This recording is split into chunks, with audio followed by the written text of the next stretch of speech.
الحمد لله نحمده ونستعينه ونستغفره ونؤمن به ونتوكل عليه ونعوذ بالله من شرور انفسنا ومن سيئات اعمالنا من يهده الله فلا مضل له ومن يضلله فلا هادي له واشهد ان لا اله الا الله واشهد ان محمدا عبده ورسوله اما بعد فاعوذ بالله من الشيطان الرجيم بسم الله الرحمن الرحيم قل هو الله احد الله الصمد لم يلد ولم يولد ولم يكن له كفوا احد صدق الله العظيم وقال نبينا صلى الله عليه وسلم انما الاعمال بالنيات الى اخر الحديث صدق رسول الله صلى الله عليه وسلم விண்ணிலே விண்மீன்களையும் மண்ணிலே மனித புனிதர்களையும் படைத்து பரிபாலிக்கின்ற ஏக வல்லவன் அல்லாஹ் ஒருவனுக்கே எல்லா புகழும். அவன் தனித்தவன், இணை துணையற்றவன், அவனையே வணங்குவதை விரும்புகின்றவன், அவன் அல்லாதவர்களை வணங்குவதை வெறுக்கின்றவன். சலாத்தினும் கருணையும் சலாமெனும் ஈடேற்றமும் எம் தலைவர் முஹம்மது ஸல்லல்லாஹு அலைஹி வஸல்லம் அவர்களின் பேரிலும் அன்னாருடைய அடிச்சுவடுகளை எடுத்து நடந்த சஹாபாக்கள், தாபிஊன்கள், தபஉ தாபிஊன்கள், கியாமம் பரிமந்தம் அன்னாருடைய அடிச்சுவடுகளை எடுத்து நடக்கின்ற முஸ்லிமான ஆண்கள் பெண்கள் அனைவரும் மீதும் நிலவுமாக.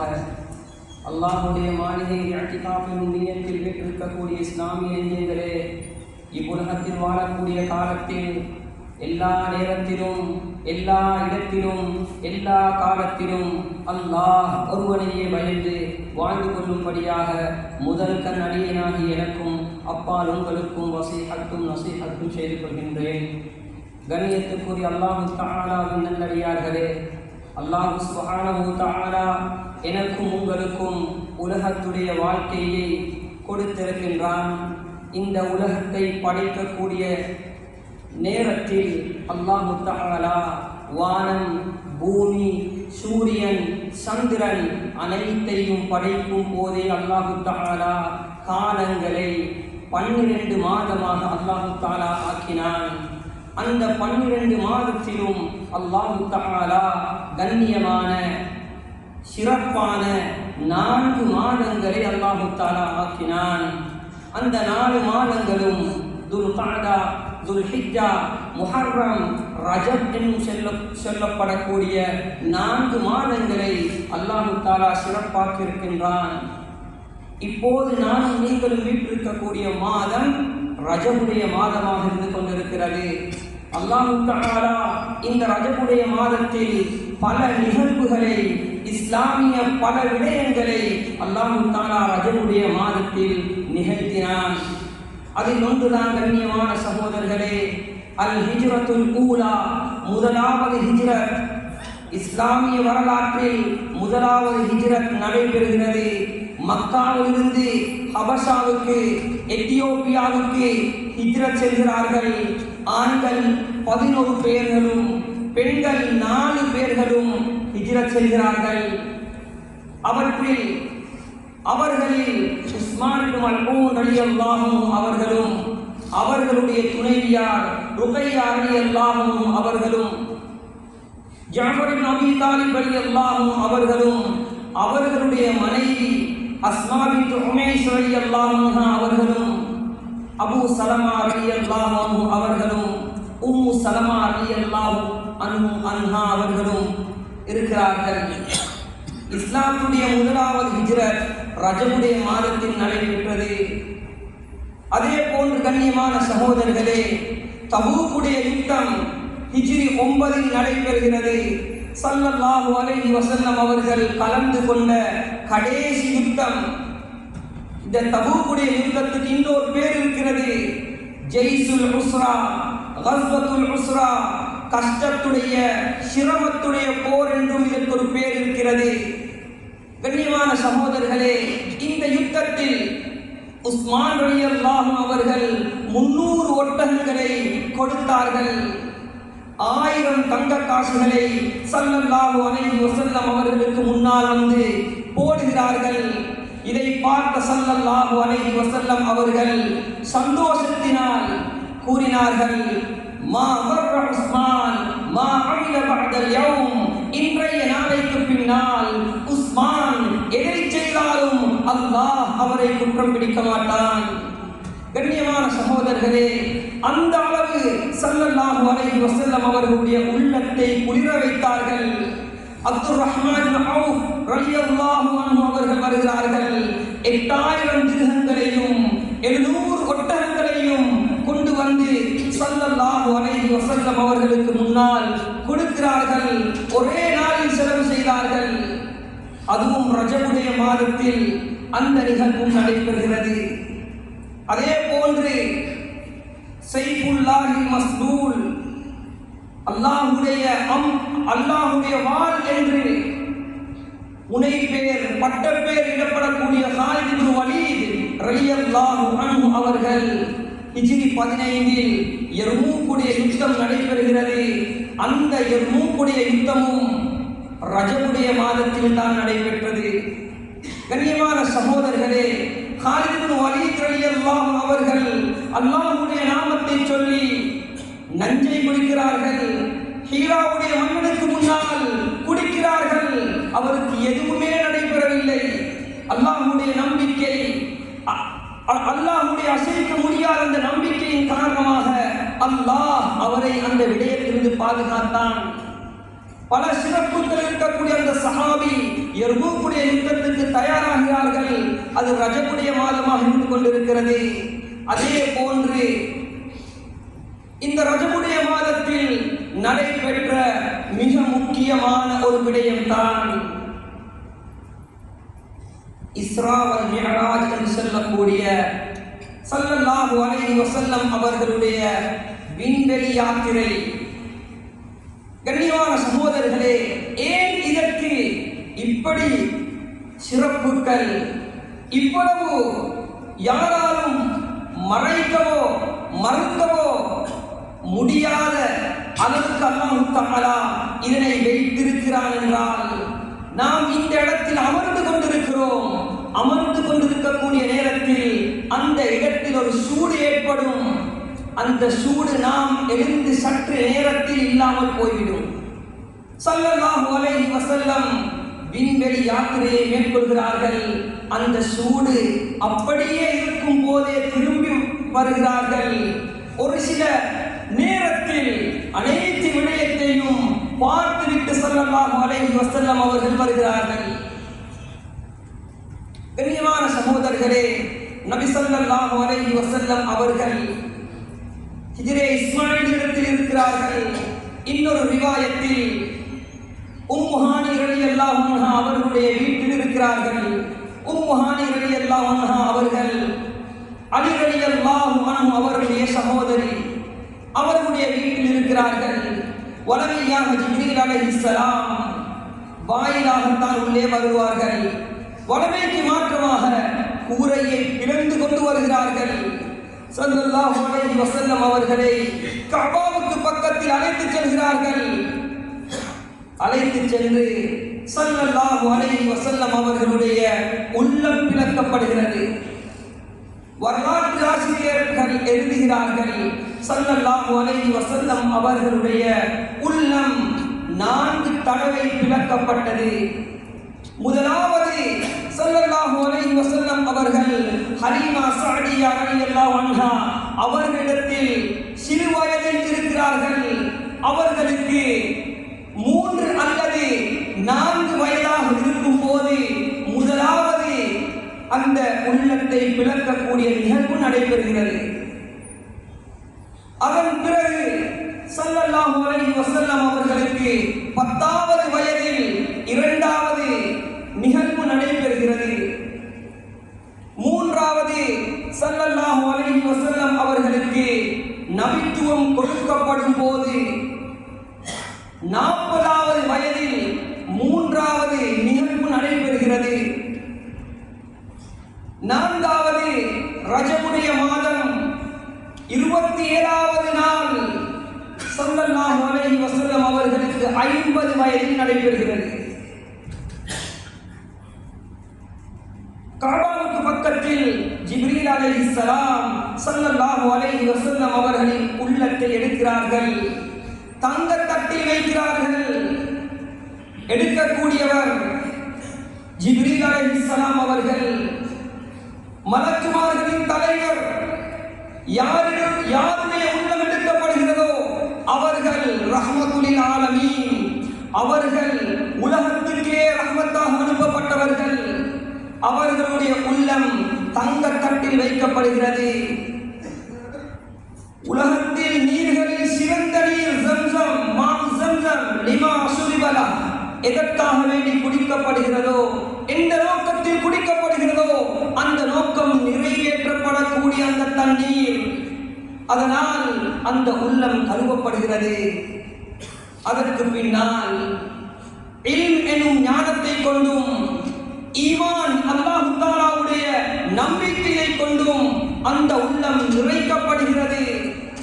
நிறைக்கப்பட்டதற்கு பின்னால் அந்த உள்ளம் நெஞ்சில் வைத்து தைக்கப்படுகிறது. கண்ணியமான சகோதரர்களே, அதற்கு பின்னால் ஸல்லல்லாஹு அலைஹி வஸல்லம் அவர்களும் ஹஜ்ரத் ஜிப்ரீல் அலைஹிஸ்ஸலாம் அவர்களும் பயணத்தை ஆரம்பிக்கிறார்கள். புராக் எனும் வாகனம் தயாரிக்கப்பட்டிருக்கிறது. ஸல்லல்லாஹு அலைஹி வஸல்லம் அவர்களும் ஜிப்ரீல் அலைஹிஸ்ஸலாம் அவர்களும் பலஸ்தீனை நோக்கி செல்கிறார்கள். கண்ணியமான சகோதரர்களே, மக்காவிலிருந்து மதீனாவுக்கு, மக்காவிலிருந்து பலஸ்தீனுக்கு செல்வதாக இருந்தால் அக்காலத்தில் ஒரு மாதம் பயணிக்க வேண்டும். புராக் என்னும் வாகனத்தில், பரத் என்றால் மின்னல், மின்வெட்டும் வேகத்தில் ஒரு சில வினாடிகளில் பலஸ்தீனை போய் அடைகிறார்கள். அந்த இடத்தில் அந்த வாகனம் நிறுத்தாட்டப்படுகிறது. புராக் என்ற வாகனம் நிறுத்தாட்டப்பட்ட அந்த இடம் இப்போது இருக்கிறது.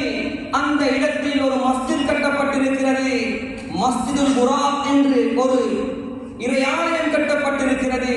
அல்லாஹ் தஆலா அந்த இடங்களை போய் தரிசிக்கக்கூடிய பாக்கியத்தை நம் அனைவருக்கும் அளிப்பானாக. கண்ணியமான சகோதரர்களே, அந்த இடத்தில் இறங்கி ஸல்லல்லாஹு அலைஹி வஸல்லம் அவர்கள் நபிமார்களுக்கு இமாமத் செய்வதற்காக செல்கிறார்கள். எல்லோரும் அணிவகுத்திருக்கிறார்கள். ஸல்லல்லாஹு அலைஹி வஸல்லம் அவர்கள் சென்று இமாமத் செய்கிறார்கள்.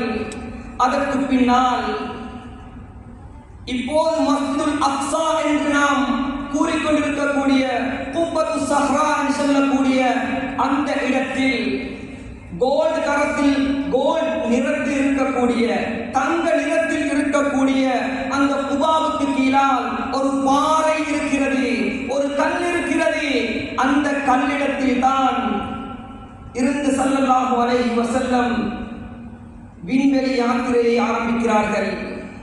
இப்போது இருக்கக்கூடிய மஸ்ஜிதுல் அக்ஸாவை அப்துல் மலிக் இப்னு மர்வான் என்ற அரசன் ஹிஜ்ரி 72ஆம் ஆண்டு கட்டுகிறார்.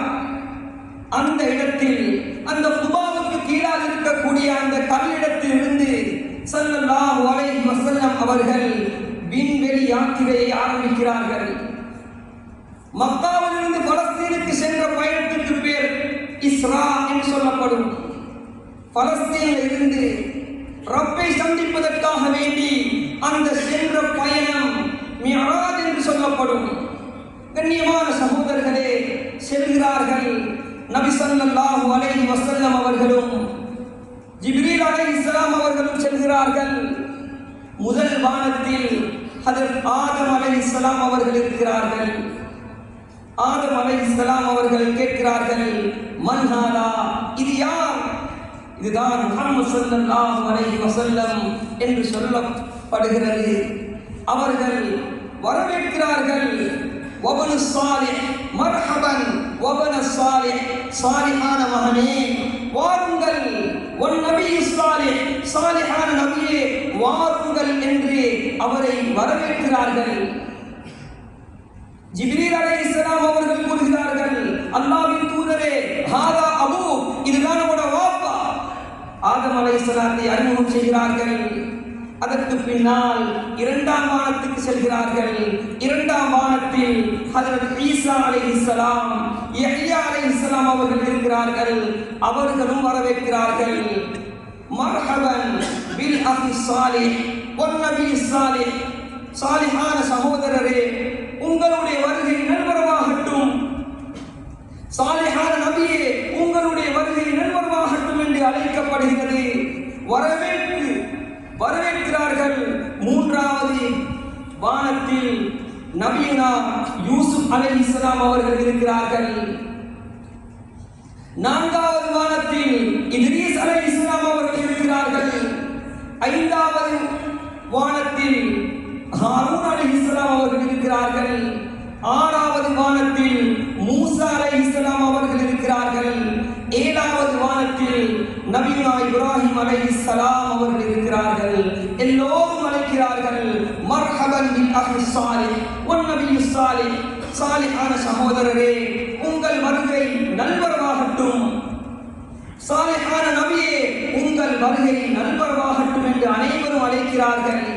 கண்ணியமான சகோதரர்களே, இந்த விண்வெளி யாத்திரையை அல்லாஹ் தஆலா ஏன் நபி ஸல்லல்லாஹு அலைஹி வஸல்லம் அவர்களுக்கு கொடுத்தான் என்பதை வரலாற்று ஆசிரியர்கள் எழுதுகிறார்கள்.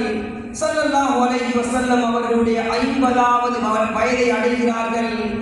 அவருக்கு மக்காவில் தீனுடைய உழைப்பை செய்வதற்காக வேண்டி பக்கபலமாக இருந்தவர்கள் அன்னை ஹதீஜா ரலியல்லாஹு அன்ஹா அவர்கள். அதே போன்று அபூ தாலிப் என்று சொல்லக்கூடிய அவருடைய சாச்சா, இவர்கள் இருவர்களும் மரணிக்கிறார்கள். அபூ தாலிபை பற்றி சொல்வதாக இருந்தால் அவருக்கு 6 அல்லது 7 குழந்தைகள். தாலிப், உகைல், ஜாஃபர், அலி, 4 ஆண் குழந்தைகள். பெண் குழந்தைகள் உம்மு ஹானி, ஜமானா என்று சொல்லக்கூடிய பெண் குழந்தைகள். இந்த பெண் குழந்தைகளையும் விட, அவர்களுடைய பிள்ளைகளையும் விட ஸல்லல்லாஹு அலைஹி வஸல்லம் அவர்களுடன் மிக்க இரக்கமாக இருந்தார்கள். எந்த அளவு இரக்கம் என்றால் ஸல்லல்லாஹு அலைஹி வஸல்லம் அவர்கள் தூங்காமல் தூங்க மாட்டார்கள், அவர்கள் குடிக்காமல் குடிக்க மாட்டார்கள், சாப்பிடாமல் சாப்பிட மாட்டார்கள். எங்கே சென்றாலும் நிழல் போன்று ஸல்லல்லாஹு அலைஹி வஸல்லம் அவர்களை பாதுகாத்தவர்கள். அவர்கள் மரணிக்கிறார்கள், கவலையாக இருக்கிறது. அதே போன்று கதீஜா ரலியல்லாஹு அன்ஹா அவர்கள் பெரும் செல்வந்த பெண்மணி, தீனுக்காக வேண்டி உள்ளதை எல்லாம் கொடுத்து உயிரையும் கொடுத்த அந்த கதீஜா ரலியல்லாஹு அன்ஹா அவர்களுடைய இழப்பையும் நினைத்து ஸல்லல்லாஹு அலைஹி வஸல்லம் கவலையில் இருக்கிறார்கள். இந்த கவலையை போக்குவதற்காக வேண்டித்தான் அல்லாஹ் தஆலா ரப்பை சந்திக்கக்கூடிய அந்த சந்தர்ப்பத்தை, அந்த விடயத்தை அல்லாஹ் தஆலா ஏற்பாடு செய்தான். ஸல்லல்லாஹு அலைஹி வஸல்லம் அவர்கள் செல்கிறார்கள். சித்ரத்துல் முன்தஹா என்று சொல்லக்கூடிய இடத்தை அடைகிறார்கள். அந்த இடத்தில் 4 நதிகள் ஓடுகிறது. அதில் 2 நதிகள் சுவர்க்கத்துக்குரிய நதிகள், இன்னும் 2 அந்த 2 நதிகளும் பூமியில் ஓடிக்கொண்டிருக்கிறது. நைல் நதியும் ஃபுராத் நதியும் என்று சொல்லக்கூடிய 2 நதிகள். அதற்கு பின்னால் ஜிப்ரீல் அலைஹிஸ்ஸலாம் அவர்கள் நிற்கிறார்கள். அல்லாஹ்வின் தூதரே, இதற்கு பின்னால் என்னால் வர முடியாது. அல்லாஹ்வுக்கும் எனக்கும் மத்தியில் 70 திரைகள் உள்ளன. அதில் ஒன்றை நான் தாண்டினாலும் நான் எரிந்து விடுவேன். அல்லாஹ்வுடைய நூறினால், அல்லாஹ்வுடைய பிரகாசத்தினால் நான் எரிந்து விடுவேன் என்று அவர்கள் நின்று விட்டார்கள். ஸல்லல்லாஹு அலைஹி வஸல்லம் அவர்கள் செல்கிறார்கள். சென்று அல்லாஹ்வை சந்தித்து நமக்கு தொழுகையை கொண்டு வருகிறார்கள். மிக நீண்ட சம்பவம் சகோதரர்களை, சுருக்கமாக சொல்றேன். ஸல்லல்லாஹு அலைஹி வஸல்லம் திரும்பி வரக்கூடிய நேரத்தில் 50 நேர தொழுகையை கொண்டு வருகிறார்கள். 6வது வானத்தில் மூசா அலைஹிஸ்ஸலாம் அவர்கள் இருக்கிறார்கள். அவர்கள் கூறுகிறார்கள், யா ரசூலல்லாஹ், உங்களுடைய உம்மத்தினர்கள் இந்த தொழுகையை தொழமாட்டார்கள். பனு இஸ்ரவேலர்களோடு நான் பட்ட பாடு எனக்கு தெரியும். இவர்கள் தொழமாட்டார்கள். ஸல்லல்லாஹு அலைஹி வஸல்லம் செல்கிறார்கள். போய் குறைத்துவிட்டு வருகிறார்கள். மறுபடியும் சொல்கிறார்கள், இதையும் சொல்ல மாட்டார்கள். மறுபடியும் செல்கிறார்கள். போய் வருகிறார்கள். கடைசியாக 5 நேர தொழுகையுடன் வருகிறார்கள். மூசா அலைஹிஸ்ஸலாம் அவர்கள் கூறுகிறார்கள், இதையும் சொல்ல மாட்டார்கள். இதை கேட்ட ஸல்லல்லாஹு அலைஹி வஸல்லம் வெட்கித்தார்கள். இதையும் குறைப்பதற்கு எனக்கு அல்லாஹ்விடம் போய் கேட்பதற்கு வெட்கமாக இருக்கிறது. கண்ணியமான சகோதரர்களே, அல்லாஹ் தஆலா சொன்னான், யா ரசூலல்லாஹ், உங்கள் உம்மத்தினர்களுக்கு இந்த 5 நேர தொழுகையை தொழும்படி சொல்லுங்கள். நான் 50 நேரம் தொழுதால் என்ன கூலி கொடுக்கப்படுமோ அந்த கூலி அவர்களுக்கு கொடுப்பேன் என்று சொன்னார்கள். கண்ணியமான சகோதரர்களே, இஸ்லாத்துடைய இதர கடமைகளை நாம் எடுத்துக்கொண்டால், ஹஜ்ஜாக இருக்கட்டும், நோம்பாக இருக்கட்டும், ஜகாத்தாக இருக்கட்டும், அனைத்தும் பூமியில் கடமையாக்கப்பட்டவைகள். தொழுகை மட்டும்தான் அல்லாஹ் தஆலாவை சந்திக்கக்கூடிய நேரத்தில் கொடுத்தது. இந்த தொழுகையுடைய விடயத்தில் நாம் எவ்வளவு கவனமாக இருக்கிறோம்? எத்தனை பேர்கள் தொழுது கொண்டிருக்கிறோம்? இன்னும் ஒரு வீட்டை எடுத்துக்கொண்டால் அந்த வீட்டில் உள்ளவர்கள் அதிகமானவர்கள் தொழக்கூடியவர்களா அல்லது தொழாமல் தூங்கக்கூடியவர்களா? கண்ணியமான சகோதரர்களே, ஒருவர் தொழாவிட்டாலும் அவருக்கு ஏற்படக்கூடிய, அவருக்கு இறங்கக்கூடிய முசீபத் அந்த வீட்டை தீண்டியே ஆகும். அந்த வீட்டில் எவ்வளவு சம்பாதித்தாலும் பரக்கத்திருக்காது. அந்த வீட்டில் எந்த ஒரு நல்ல காரியம் நடைபெற்றாலும் நிரந்தரமாக சந்தோஷம் இருக்க மாட்டாது. இன்று தொழுகை இல்லாதவர்கள் ஊரில் பிரச்சனையை உண்டாக்கக்கூடியவர்கள், தொழுகை இல்லாதவர்கள் அவர்களினால் அனைத்து குழப்பங்களும் உண்டாகும். இதனால் தான் கண்ணியமான சகோதரர்களே, குர்ஆனுடைய ஹதீஸுடைய வார்த்தைகளை சுருக்கமாக சொல்வதாக இருந்தால், தொழக்கூடியவர் பாவம் செய்ய மாட்டார், பாவம் செய்தவர் தொழ மாட்டார். இதுதான் சுருக்கமாக இருந்து கொண்டிருக்கிறது. இன்ன ஸலாத தன்ஹா அனில் ஃபஹ்ஷாஇ வல் முன்கர். தொழுகை மானக்கேடான வெறுக்கத்தக்க விடயத்தை விட்டும் மனிதனை தடுக்கும். ஒருவர் தொழுது கொண்டிருக்கிறார், வட்டியை எடுத்துக் கொண்டிருக்கிறார், தொழுது கொண்டிருக்கிறார், ஹராமான காரியங்களை செய்து கொண்டிருக்கிறார், இவர் இன்னும் தொழவில்லை. இவருடைய தொழுகையாக இல்லை. சரியாக தொழுதிருந்தால் இவருடைய கெட்ட காரியங்கள், பாவமான காரியங்கள், அது அனைத்தும் இந்த தொழுகை தடுத்துவிடும். இதனால் தான் கண்ணியமான சகோதரர்களே, நம்முடைய மூதாதைகள் திருமண பேச்சுவார்த்தையின் போது எதனை பார்ப்பார்கள்? கணவன் தொழுகிறாரா என்ற கேள்வியை கேட்பார்கள். கணவன் தொழுகிறாரா ஏன் கேட்கிறார்கள்? அந்த தொழுகைக்குள்ளான அனைத்தும் வைக்கப்பட்டிருக்கிறது. தொழுதிருந்தால் அவர் பாவம் செய்ய மாட்டார். தொழக்கூடியவரை உங்களுடைய பிள்ளைகளுக்கு கணவன்களாக தேர்ந்தெடுத்துக் கொள்ளுங்கள் என்று பல உலமாக்கள், முன்னைய உலமாக்கள், மூத்தவர்கள், மூதாதைகள் கூறக்கூடிய வார்த்தைகளை நாம் இன்றும் கேட்டுக்கொண்டிருக்கிறோம் சகோதரர்களே. எனவே அல்லாஹ் தஆலா நமக்கு இந்த தொழுகையை கொடுத்திருக்கிறான். இந்த தொழுகையின் மூலம் நம்முடைய எல்லா தேவைகளையும் பூர்த்தியாக்கி, மக்களிடத்தில் கையேந்தாமல் அல்லாஹ்விடத்தில் கையேந்தி நம்முடைய அனைத்து தேவைகளையும் கேட்டு பெற்றுக் கொள்ளக்கூடிய ஒரு சாதகமாக அல்லாஹ் நமக்கு தொழுகையை கொடுத்திருக்கின்றான். இந்த தொழுகையின் மூலமாக நமக்கு ஏற்படக்கூடிய கஷ்டங்கள், சிரமங்களின் மூலம் அல்லாஹ்வுடைய உதவியை பெற்றுக் கொள்ளக்கூடிய சாலிஹான மக்களாக நம் அனைவரையும் அல்லாஹ் தஆலா ஆக்குவானாக. யா அல்லாஹ், எங்களுடைய பாவங்களை மன்னித்து யா அல்லாஹ், நாம் தெரிந்தும் தெரியாமலும் புரிந்தும் புரியாமலும் சகல நிறைவேறு செய்த பாவங்களை மன்னித்து யா அல்லாஹ். நாம் பாவிகள் யா அல்லாஹ், நம்முடைய பாவங்களை ஏற்றுக்கொள்கிறோம் யா அல்லாஹ். எங்களுடைய பாவங்களை மன்னித்து யா அல்லாஹ்.